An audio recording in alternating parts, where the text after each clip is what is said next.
లగచర్లలో collector మీద జరిగిన దాడిని బీఆర్ఎస్కు ఆపాదించే కుట్రలో భాగంగానే తనను అరెస్టు చేశారని మాజీ ఎమ్మెల్యే పట్నం నరేందర్ రెడ్డి అన్నారు. వికారాబాద్ జిల్లా కలెక్టర్ మీద జరిగిన దాడి ఘటనలో నరేందర్ రెడ్డి ప్రమేయం ఉందని పోలీసులు ఆయన్ని అరెస్ట్ చేశారు. తన అరెస్టుపై ఆయన మాట్లాడుతూ సీఎం రేవంత్ రెడ్డి అప్రజాస్వామిక చర్యలపై బీఆర్ఎస్ పోరాటం కొనసాగుతుందన్నారు.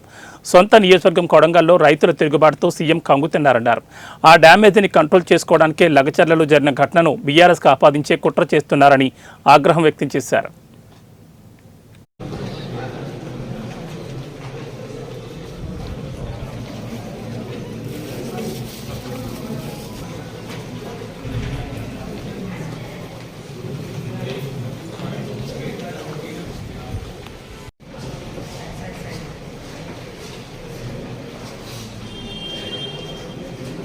మొన్న జరిగిన జిల్లా ఏం జరిగింది? నిన్న మొన్న నేను హైదరాబాద్లో లేను.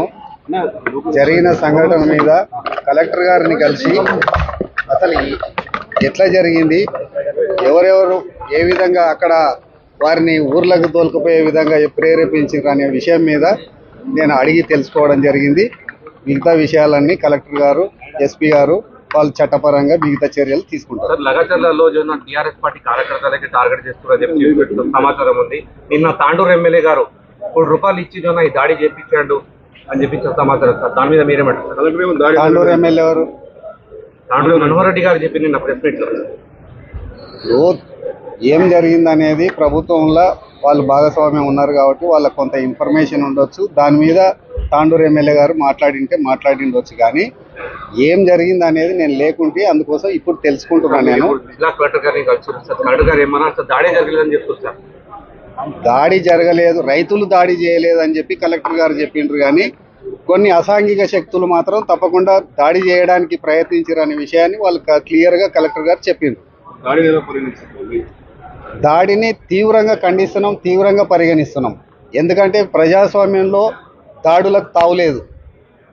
ఒక ముఖ్యమంత్రి నియోజకవర్గంలో అభివృద్ధి చేద్దామని చెప్పి ఒక విధంగా ప్రయత్నం చేస్తుంటే ఇలాంటి అసాంఘిక శక్తులు అభివృద్ధి జరగకుండా నిరోధించడం కోసం ఈ విధంగా కుట్రలు చేసి, ఈ విధంగా దాడులు చేసి అధికారులను భయపెట్టించి అధికారులను పని చేయకుండా చేద్దామనే ఉద్దేశం ఏదైతే ఉందో ఆ ఉద్దేశాన్ని మేము తీవ్రంగా ఖండిస్తున్నాం. ఫార్మా కంపెనీ అగ్రరాజున టీఆర్ఎస్ పార్టీ ఎట్టి పరిస్థితుల్లో పెట్టొద్దని చెప్పి చెప్తున్నారు. మీరేమంటారు? మీరు ఇదే ఫార్మా కంపెనీ పేరు మీద ఇబ్రహీంపట్నం నియోజకవర్గంలో 1000 ఎకరాలను టీఆర్ఎస్ ప్రభుత్వం సేకరించింది.